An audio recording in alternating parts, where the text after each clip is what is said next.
uh, to share now. Thank you. Stepan, or Stephen Avakov, was born in the former USSR and found his faith in the Lord at the age of 17. He currently serves as an elder in the Seventh Adventist Church located in Aksay, situated in the Rostov region of Russia. Additionally, Stepan holds the role of co-chair of the General Conference Orphans and Vulnerable Children Task Force. He shares a joyful marriage with Olesia, and together they nurture three sons named David, Alex, and Daniel.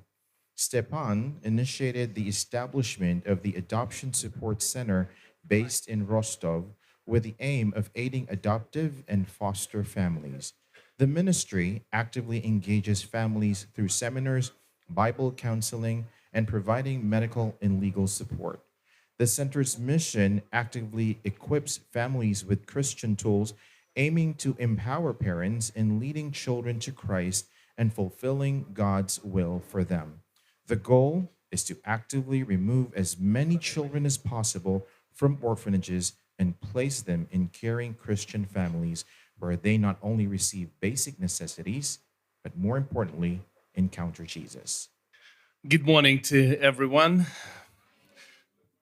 And I hope that almost everybody is inside because we're going to have a very important plenary followed up by a group discussion. So I would love to have everybody here.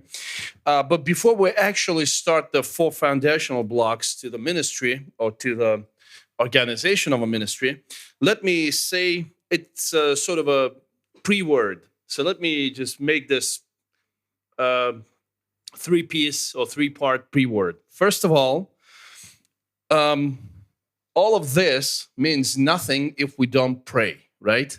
So every ministry begins in a prayer room. Every ministry begins on a knee, right? So whenever we kneel before God to ask Him for a guidance and for understanding, this is where everything begins. So definitely, this is something that happens in your secret room, in your prayer room, and I will not cover that. But again, we have to understand that if we have an idea to start an OVC ministry, we go to the prayer room and we get the consultation or the advice from God, who is the author of every ministry in the church, okay? Number two, I personally believe, and I realize that belief, that every ministry should be church-based and should help local churches in their outreach activities. Because otherwise, any ministry has no meaning if it's not connected or tied to the church, or if it's not made to bring people to the church. Because the church is a beloved bride of our God. Jesus compares the church to a bride, right? The church is something or some entity that is very dear to God's heart. So it is our joy and blessing and privilege to bring people to church, of course, through saving relationship with Jesus, of course. So that's number two. And number three, the third pre-word is that we are going to talk about the foundational blocks, and they help us get aware of the church and the project itself, accept the fact of the need that we have in the community around us, and get down to real business of the ministry project. So having said this, let's go on and try to expand on this. So we're talking about the 4 blocks of questions. However, it is not limited to 4 blocks of questions. Well, I came up in my ministry, in my understanding how it all works, I came up to the 4 blocks. Maybe after some reflection, you will come up with more blocks. Who knows? And again, the questions we're going to ask are not comprehensive. It's not a comprehensive list.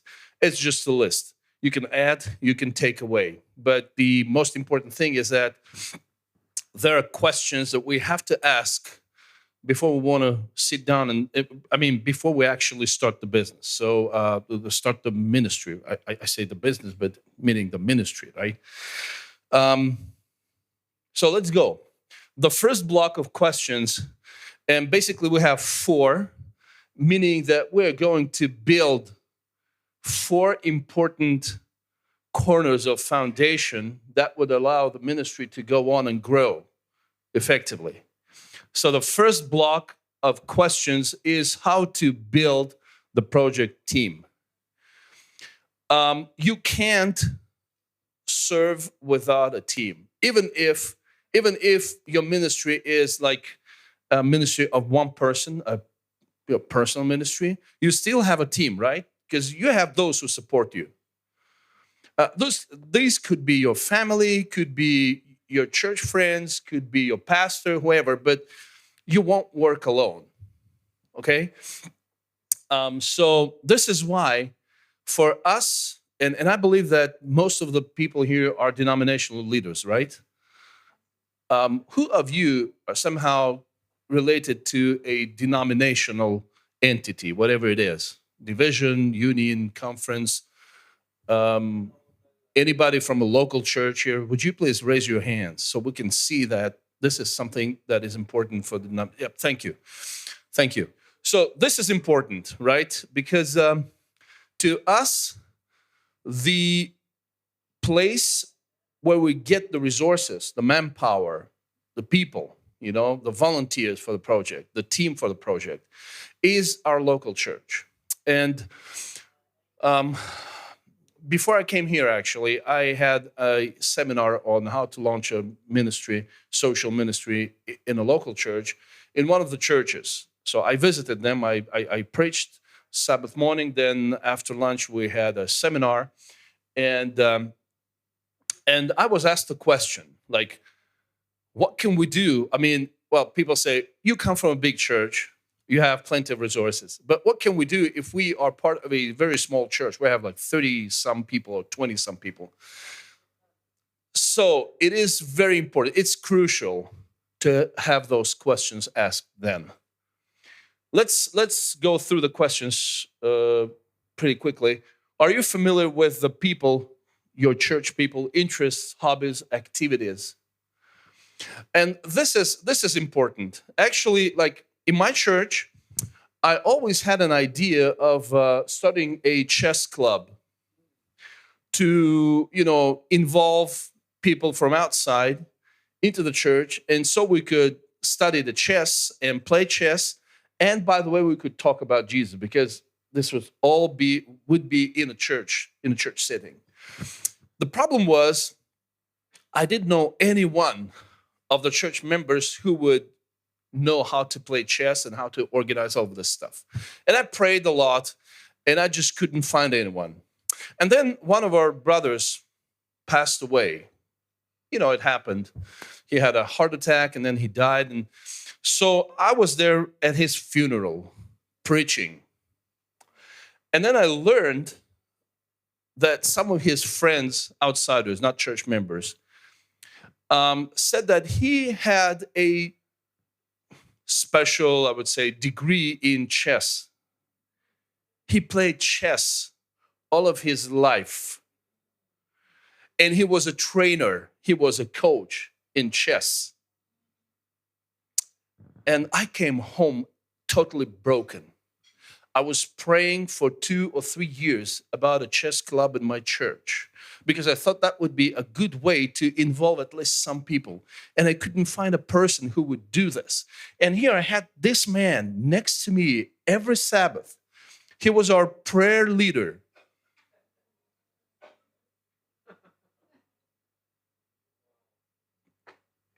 This is why we need to know the people. The more we know about them, the better it is for ministry. Do they express willingness to commit their time to ministry for a significant period of time? Of course, we mean that a ministry should not be a burden, especially when we talk about volunteers, right? 2 hours a week is a good time. 4 hours a week is a good time that a volunteer can, commit. But willingness to do that on a period of time, for some span of the time is important, is crucial. So it is also very good to understand how people can distribute their time. The next thing, are they experienced in the upbringing of children? And we're talking here specifically about the OVC ministry, right? The orphans and vulnerable children. So sometimes being inexperienced in the upbringing is not a condition that would eliminate you from a project. But having that experience will help you greatly. However, again, we started a ministry at one of our orphanages. It's located probably 60 kilometers away from my church. And I was preparing a group of volunteers. I trained them. And when the time came for us to actually get down to work, all of them vanished, like immediately. No one. I call them, tomorrow we have to go. They say, oh, I can't. The other one, no, I cannot come. Excuse me, I won't be able to come. And it's like, okay. So I was discouraged. I still had to go to the orphanage because I already announced that we will start a program. It was a mentoring program. We called the ABC of Taste. And the idea was that we had to come there and teach or train the kids, the teens from the orphanage, how to cook, how to prepare food, So I went there with a girl who's she's a very good young woman. She's an APM director of our conference. So we went together. The next time my wife said, okay, I can come and help you with cooking. I'm not good at cooking. Well, you can imagine. I have no time for that. That's a nuisance to me. If there's no food, I won't eat. That's easy. Why fix anything? Okay, so anyways, my wife came. And then we realized that we cannot go on ourselves. And our youth invited me to preach at their convenient. So there was a sort of a conference or meeting of all youth leaders at that point in our church. So I came to preach. I preached, and they said, can you give us one specific project that we can participate in? I said, well, I have a project. I don't think it's for you. They said, you give us the project. I said, well, this is the ABC of Taste, orphanage work, etc. They say, we want to join. I say, no, guys, you don't have experience in upbringing of the children. They say, doesn't matter, but we have experience in being friends with them. I took them. It's now the second year. No, it's the end of the second year of our collaboration. And our church youth went with me, and they are very faithful in building relationship with these kids. So what I mean by this question is, this is the question experience in the upbringing that does not make you unqualified, but it's still a good question to ask before you actually start something, because you have somebody who can help you. Like in our situation, the youth are not experienced in that, but I'm experienced, and my wife is experienced because we kind of raised, 3 kids, and there are others. Okay, next. How experienced are they in interactions with children at risk and delinquent teens? The people may not be experienced in that, but you can teach them. You can train them. Like here we have a privilege of listening to Dr. Torben Berglund, who is, teaching us a very important matter of trauma. And you will realize that there are lots of things like that actually affect the behavior of children. I'm not going that direction because it's Torben's area. I won't go there. But the idea is, if the people are not experienced but they are willing, you can always find resources to teach them or to train them, right? Next, what is their sphere of acquaintance? And we are interested in education, vocational education, psychology, etc. So in your church, there might be people who are either teachers or they are acquainted to some teachers or educators or psychologists or psychiatrists or whoever. This is a great resource because you can definitely ask those people, even if they're not church members, but if they have a good qualification, if they have wisdom, if they're willing to work with the church, why not inviting them? What is their education and what do they do for living? Do they have any specific profession or trade? Meaning our church people. Sometimes it's good because sometimes you can actually build a ministry around a skill of somebody. Like if you have a person who is a hairstylist, hairdresser, or barber. Like in orphanages, this is a pretty much demanded trade and demanded service. In one of our ministries to orphans, we have mentors there, but we also have some additional services that we provide them with. It's in another region of Russia. We have a team of hairdressers. One of them is a believer. Others are not. But once a month, 6 or 7 of them come together to an orphanage, and they, work with kids, help them have their hair cut, all those sort of things. I mean, yeah. So that's a good thing, right? When unbelievers can team up with you and go under your leadership to a place and do the service of which you benefit, the church benefits. So this is always good. So this is how to build a project team. You can definitely add more questions. And you can definitely find more qualifications or more information that you need in order to build up the team. But when you analyze this data, you come up with a list of people who are interested and who are interesting to you. So what you do next is you start talking to them and you finally build up the team. At least something that you can start with. But then the next stage comes, or the next block comes, which is building the project or the ministry infrastructure. And now let me make a sort of a explanation here, because when we say infrastructure, we mean venues or premises. But figuratively, infrastructure is any possession that you can have that would promote your activities or help your activities. So in this sense, the question is, does the church have APM? Adventist Possibilities Ministry. And that's a crucial question because not in all local churches people know about APM. Not in all local churches people have APM. So this is important. Sometimes people, take APM or regard APM as a church department. We like it in terms that if they allocate some budget to it, right, as to any department.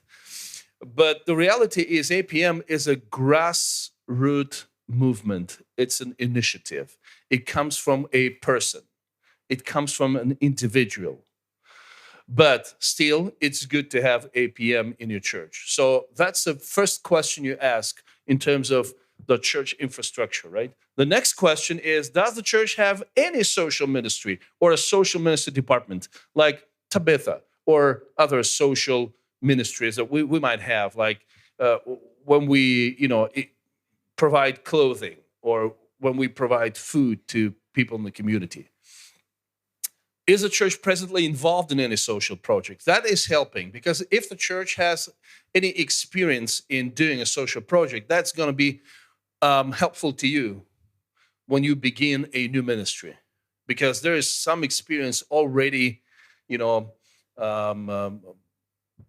prepared and something that you can lean on. Does the church have youth and the youth ministry? How active the church youth are?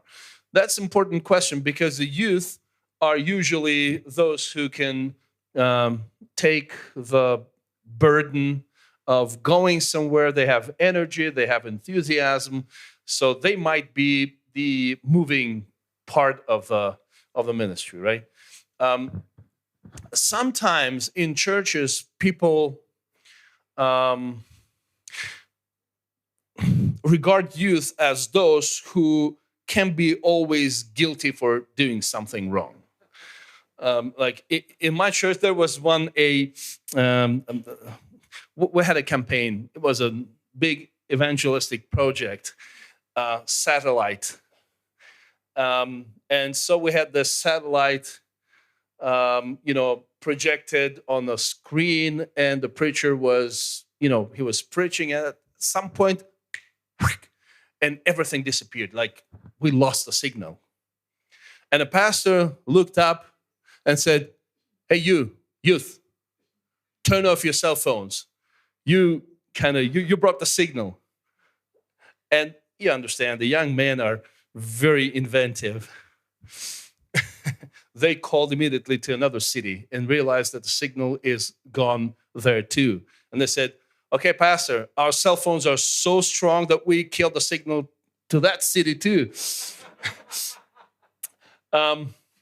So you have to understand that youth are not the ones that you can always make guilty. Youth are the ones who are inventive, who are genuine, who are sincere, and very, work-oriented. So when you give them a specific task to do, they will usually do it because they are enthusiastic about it. This is why it is important to have the youth and have the youth involved in a ministry. Do the deacons and deaconesses serve at the church? Are they ready to serve orphans and vulnerable children in any way? This is another important question, because the deaconesses and deacons are a real tool that God gave to the church, because they have experience in taking care of the needs, right? They already have an eye to those little things, something that the youth won't be able to notice, something that other people won't be able to notice. A deacon, an experienced deacon or deaconess, will definitely notice how the people are dressed. Okay? Are they tired or not? Do they raise their kids properly? Is there any order in their house, right? So those things are very small, but sometimes they speak a lot to an experienced eye. So it's always good to have a good deacon and a deaconess.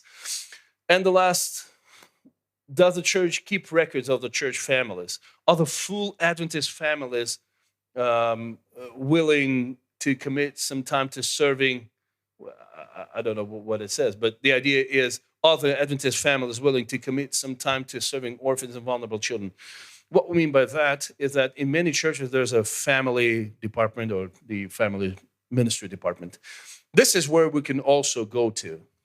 Especially when we want to serve orphans, it's always good to have a family, because the best environment for an orphan to get rid of his traumas, get rid of his or her deprivation, other dysfunctions, is a family setting. In fact, they have advanced these dysfunctions, simply because they had no family. So when you get them back or put them back into a family setting, you'll help them already by the fact that they are in a family. Again, this is not the full list. You can come up with more questions. You can come up with more reflections on that. But let's go to the third block. Now, how to build the budget. And that's another important question that many people ask me. That's, by the way, that's interesting, because in my church, we started one ministry. We called it Bread and Milk, or Milk and Bread. It's easy. What we did was we bought 2 packs of milk and we bought 2 loaves of bread, and we took them once a week to a needy family. That's it. Now, when I was asked by the conference leaders how you do it, I said, oh, it's easy. It doesn't take a lot of time, doesn't take a lot. Oh, they say, yeah, you got plenty of money. It's not about money. It's not about the time, actually. They asked me, how much time do you spend, organizing all of this? I said, 15 minutes. 15 minutes in a year. How come? Oh, easy. We just sat down, talked, realized who is going to do what, and that's it. You don't need to, have some big meetings or committees or whatever. You just sit down and discuss the conditions and just go. That's easy. Small project. It doesn't take a lot of administration. It doesn't take a lot of budget. In fact, many of the projects can be easily performed without any budget, especially when we have volunteers. You don't have to pay for their time, right? You don't have to. The only thing is you have to cover their expenses. But again, if the ministry is located right in the same place where you are, most of the people in the church refuse their pays. Like if I'm an elder of a church, if I am to go and visit a church member, even at a distance, I never take money from the church budget. I just think, I'm the one who offers the money, brings the money to the budget, then I will take it back. Makes no sense. Well, but that's my personal story. It doesn't matter. But the idea is, first of all, does the church have a specific APM budget?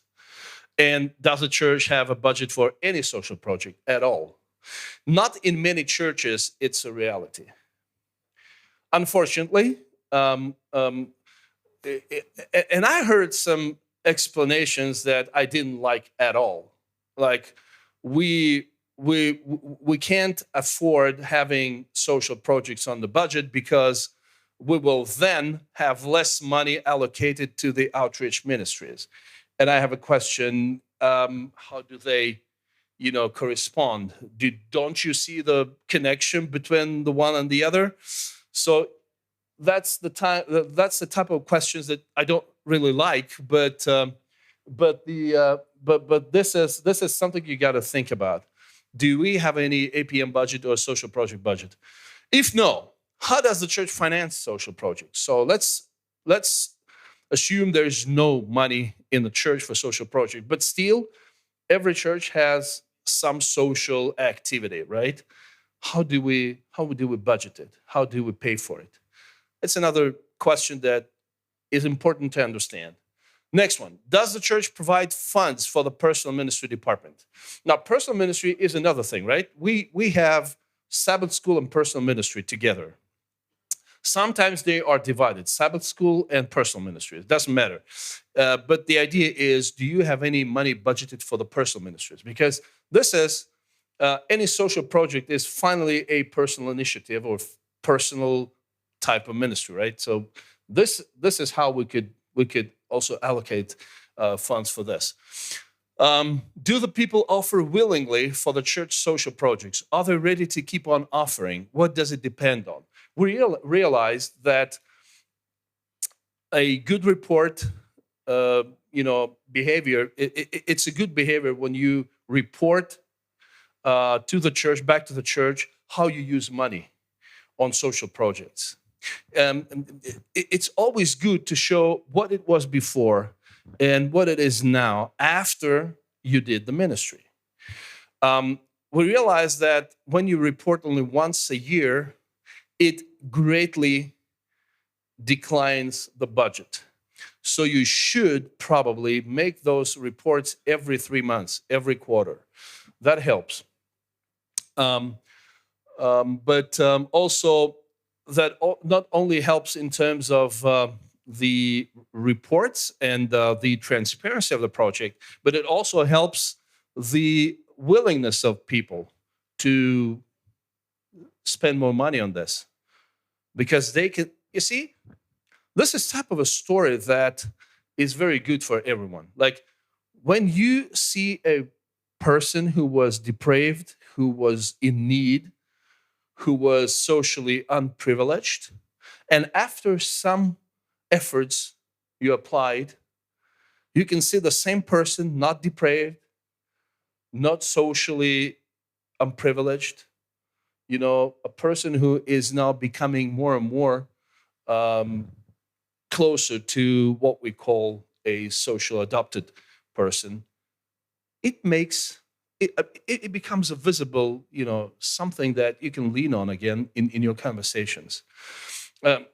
Just for example, in 2017, I had a call from a local education department, the government, and they asked me to help two families, two widows. Well, no, I'm sorry, not widows, two women, single women, whose, they were never married, but definitely they had men, and those men were in both in prison. And one of them had 7 kids, the other one had 5 kids, and she was pregnant too. And they were at the verge of losing their parental rights. So the government officer called me and she said, why don't we take care of this families if we want to help? And of course, that was a church project. That wasn't my project. We involved the church. We started working with them. We helped them with food. We bought, like bags full of different stuff, like, oil, whatever. So corn, all that stuff. So we helped them with food. We helped them medically too, because they all had problems and the children had problems. We helped pay a surgery for one of the kids, So we did a lot, I would say. We visited them once a week. We talked to them. We helped them about the house. We taught them the skills of taking care of the house.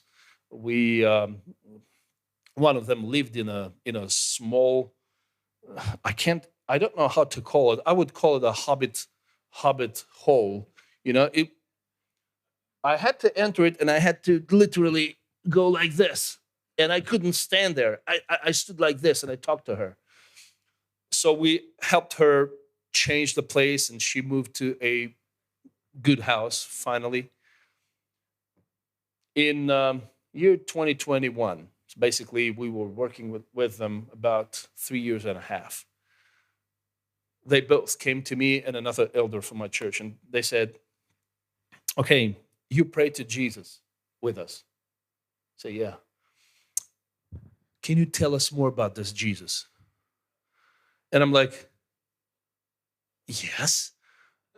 We always wanted to, but we didn't want to make you want. And they say, no, but you pray to this Jesus and we see how life is changing.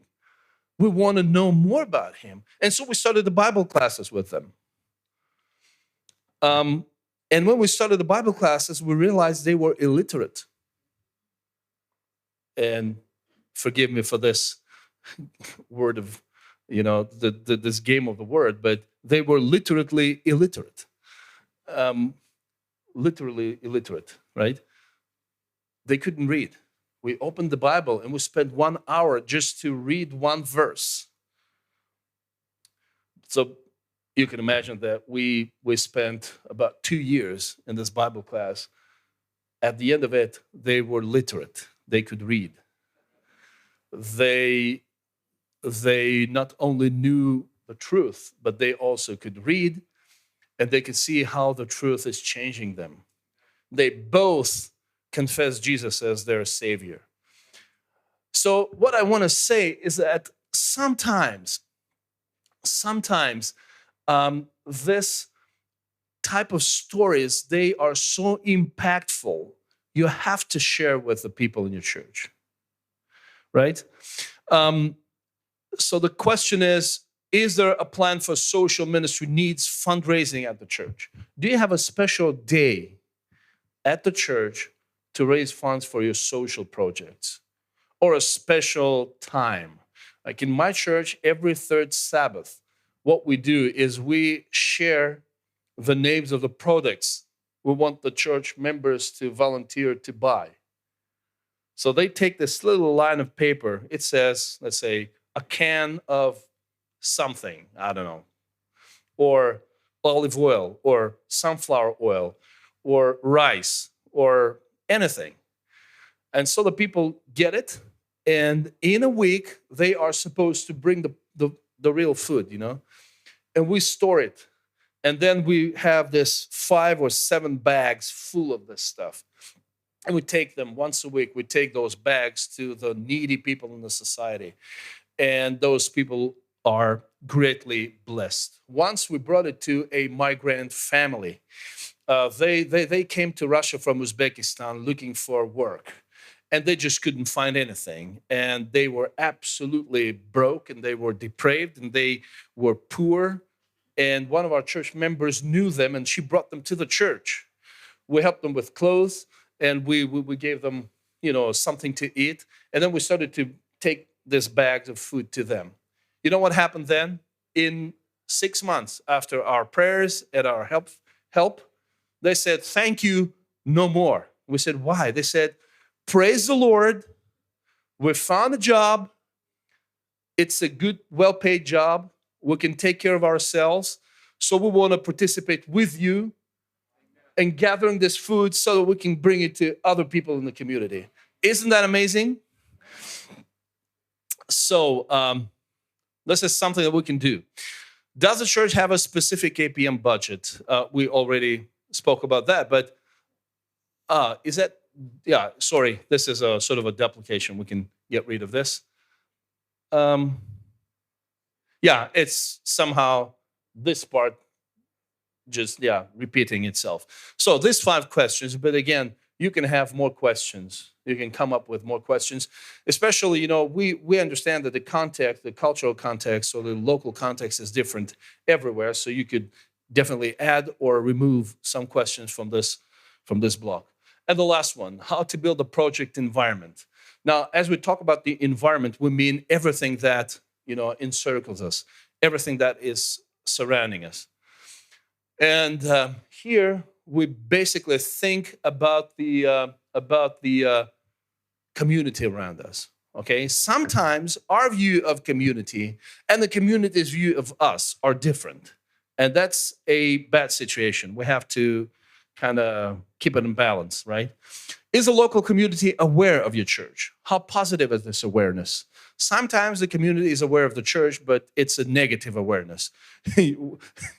Sometimes you wish that they are not aware with the church, in this or other case. But the reality is, if the local community is aware of our church, that is always good, because at least they know there are Seventh-day Adventists. Is there an opportunity for the church to keep the community posted via its website or social media? The churches are very, slow to use the modern day technology. The websites are actually out of date now.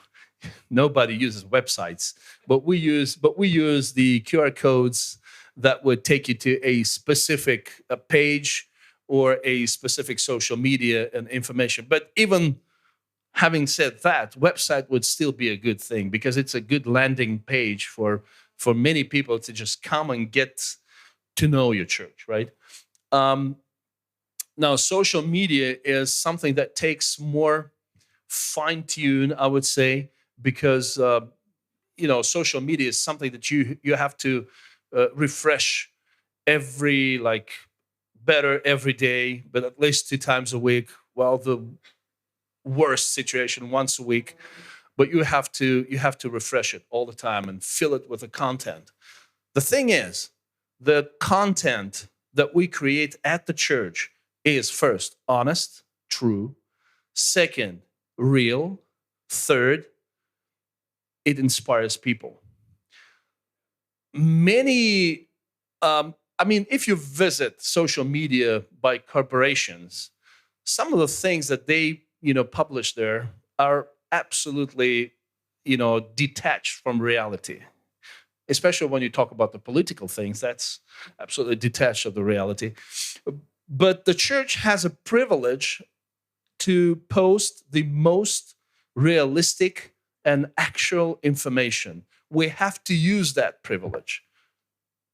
When we remove ourselves from social media and internet, calling them like the tools that the devil uses, to do this or that, that's a good point. A devil does a lot of bad things through internet, but we have to understand that internet itself is a neutral thing, right? It just depends on how much content you put on it. So let's put more godly content on it, right?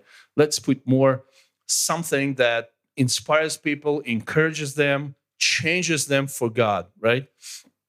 Next, is there any registered feedback from the community? How does the church respond to those feedbacks? Is there any church adopted PR policy? Well, PR policy, let's leave it for a moment, but let's talk about the feedback from the community. Do you receive those feedbacks? How do you get it? How do you get the feedback? Is a feedback only, sometimes you have those crazy people who enter your church or break in your church and start shouting at you, saying well, especially in the countries where the freedom of faith is not so much, realized. It happens. But this is not the feedback we're looking for, right? We are looking for some feedback that allows us to understand if our services, our ministries are accepted in the society, in the community, and if they bring any good to the community. Because sometimes we believe that we do something good, but the people on the other side who receive the good, they don't accept it as good. It is important to understand what they believe to be good to them. Well, of course, sometimes people choose, well, not sometimes, because we all are fleshly people, we all are sinners, we sometimes have pleasure in sin. So many people outside the church would have more pleasure in sin than in godly things. But again, sometimes we just have to provide them with the information about the godly thing, and maybe there's Holy Spirit who can control every heart of a man. There's Holy Spirit who penetrates every thought.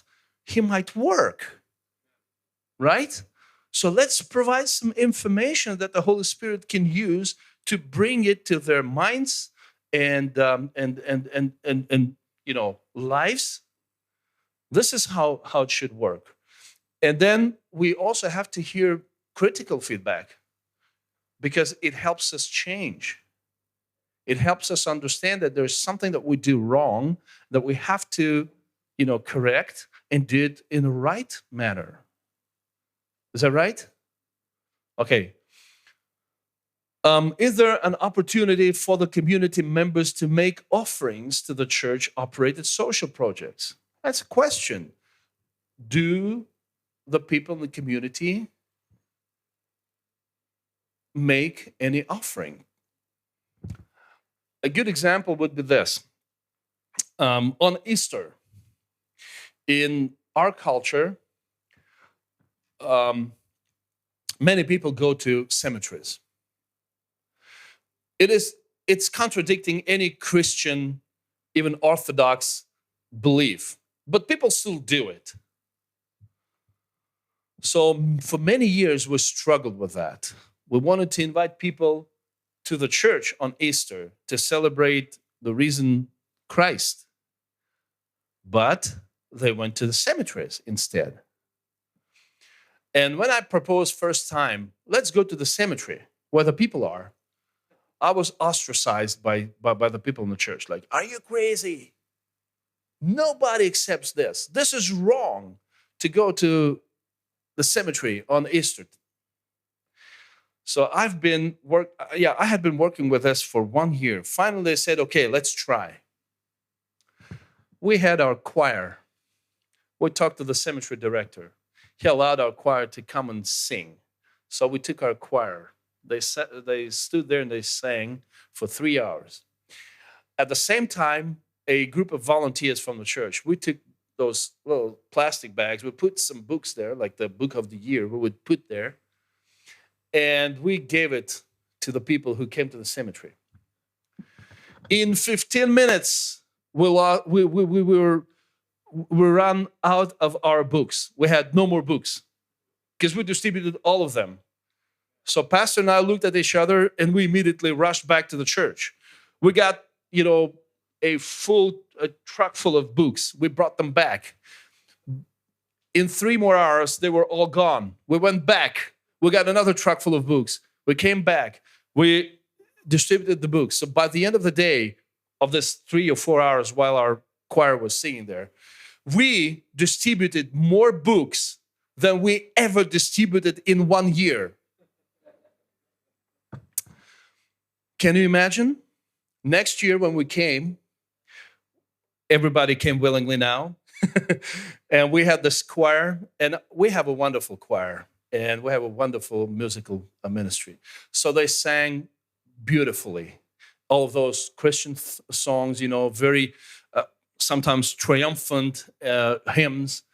And they sang them, and the people who came to the cemetery, they are in a condition of some, sorrow.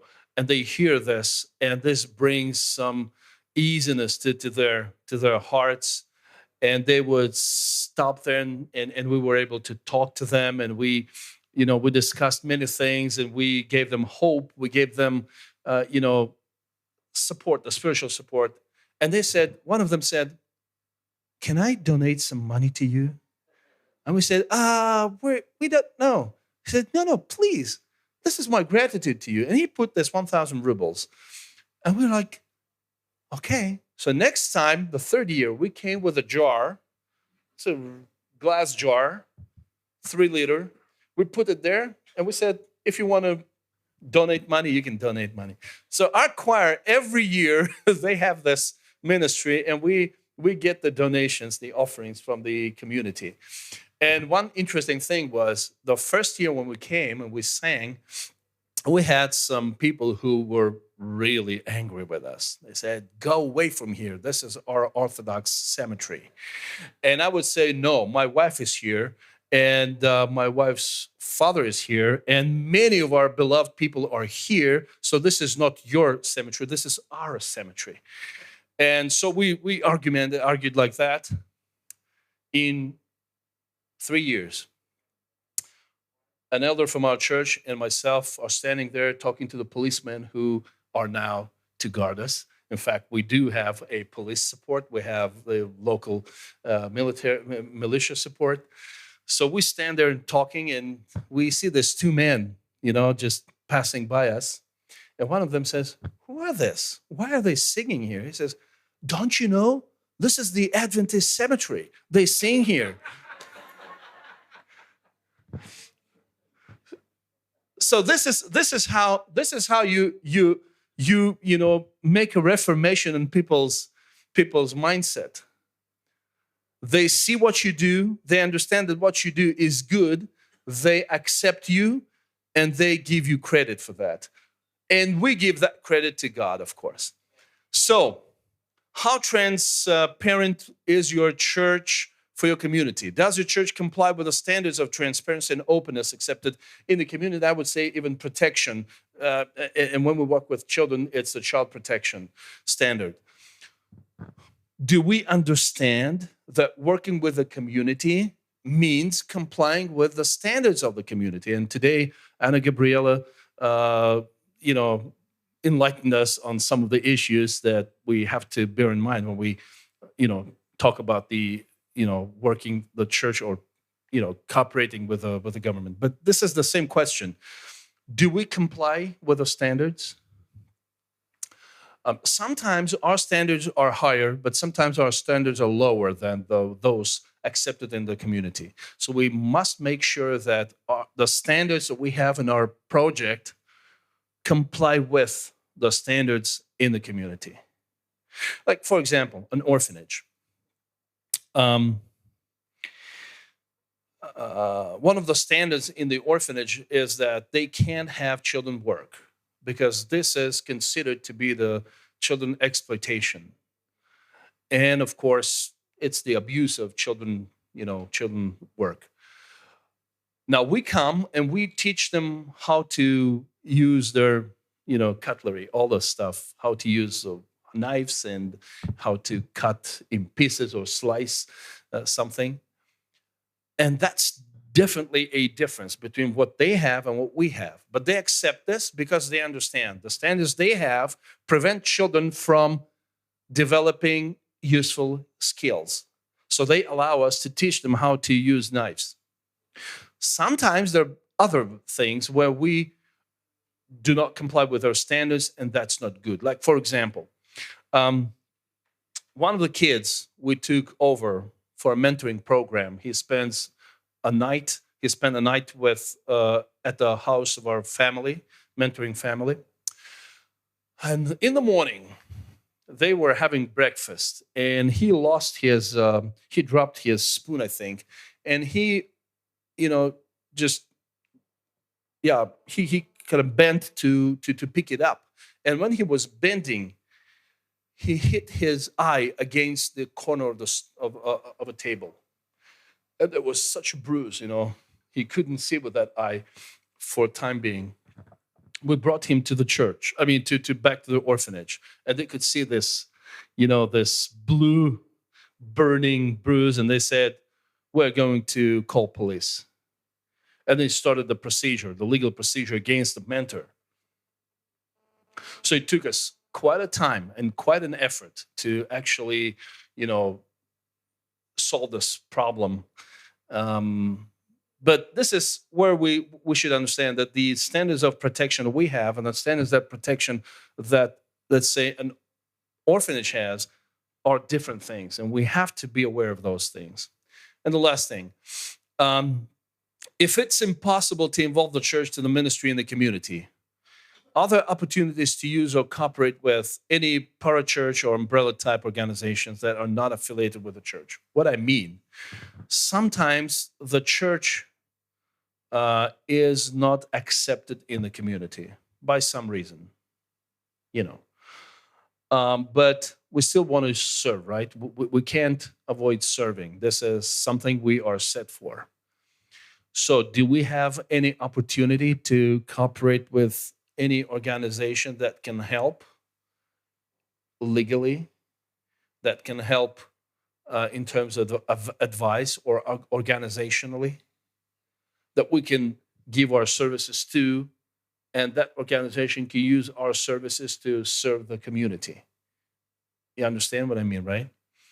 Okay, so these are the questions that we have to also ask ourselves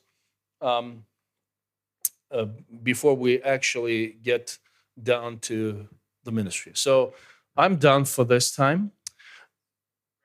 Yeah, and now what I want to propose is that let us break up into groups like we had yesterday.